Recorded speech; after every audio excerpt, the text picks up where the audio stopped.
Hi Tribe. So today's video comes to you from my coaching sessions this week. So I've got a couple of clients at the moment that are binge eating, and the reason they're doing this is because they're indulging in people-pleasing behavior.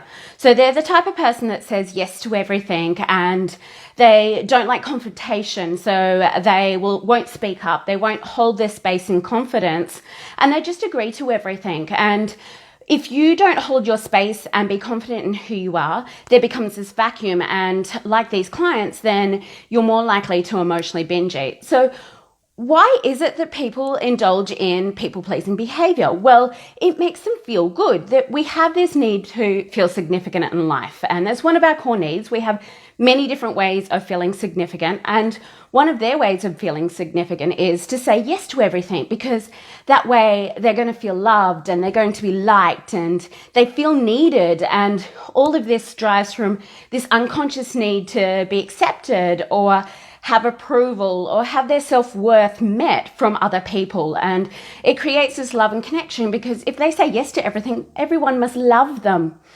But does this come at a cost? Absolutely. It means that they get exhausted from doing too much. And when people can't become exhausted, they become low in energy, low in health, they're very stressed. And that can also, in my space when I'm coaching them, lead to binge eating. So this is the real reason why some of my clients actually binge eat. So that's where I thought I'd share this video. So having these real reasons why they do this behavior where they want love and acceptance, then it drives them to be able to do this. And they're putting their needs into somebody else's hands. Their needs are met by an external force, and that's not taking control.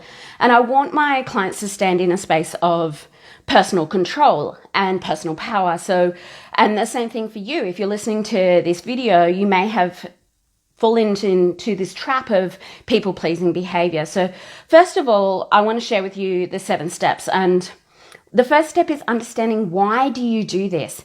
It's simply because you want to be loved and liked. You want to feel that connection with other people. The next step to gaining that control back is setting some boundaries and some rules. Because if you don't set boundaries and rules, there's going to be a lot of pain. Somebody's going to take advantage of you because you simply say yes to everything. So set boundaries and rules. Know that you have a choice. You can say no to things. And the more and more that you practice this, the more confident you will be able to say no to future events. And ask yourself, well, is this person actually taking advantage of you? So I'm really sorry to tell you, but in life, people will try and take advantage of you. Somebody with a little bit more confidence, a little bit more power will try and step into your space and go, oh, I know you make really good cakes. Could you make a cake for blah, blah, blah? And you know that your schedule's really, really busy with the kids and full-time work and blah, blah, blah.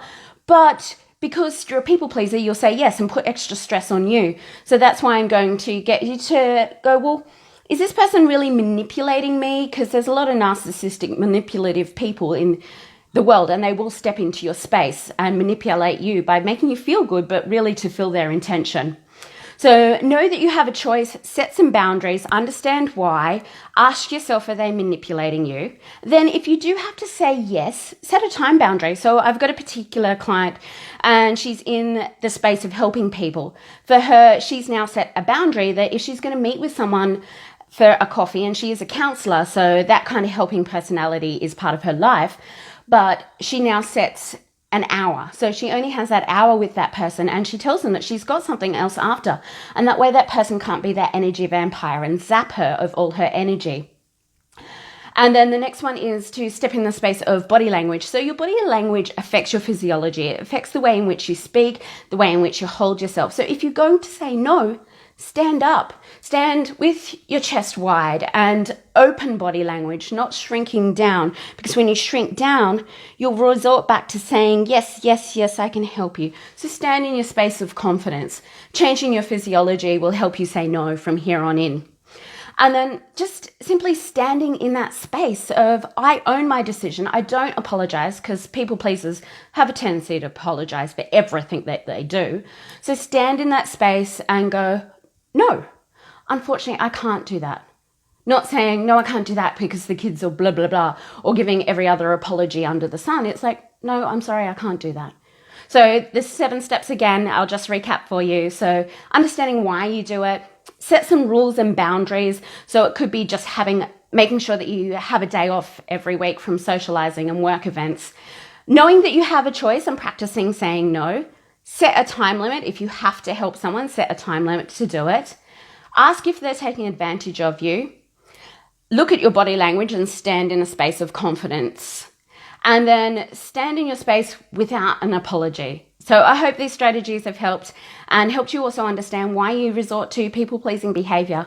I'm Kim from Transformations by Kim. I like to help women have a more empowered relationship with food. And if you live in Canberra, I'm going to set the link up the top there for our Tuesday night masterclass at 7:30 every Tuesday night in Mitchell. If you'd like to come along, just click the link or PM me and I can explain more about how it works. Not only is it about a life coaching strategy, but it's also around nutrition as well. So I'd love to see you there. If you'd like to comment, share, like this, I really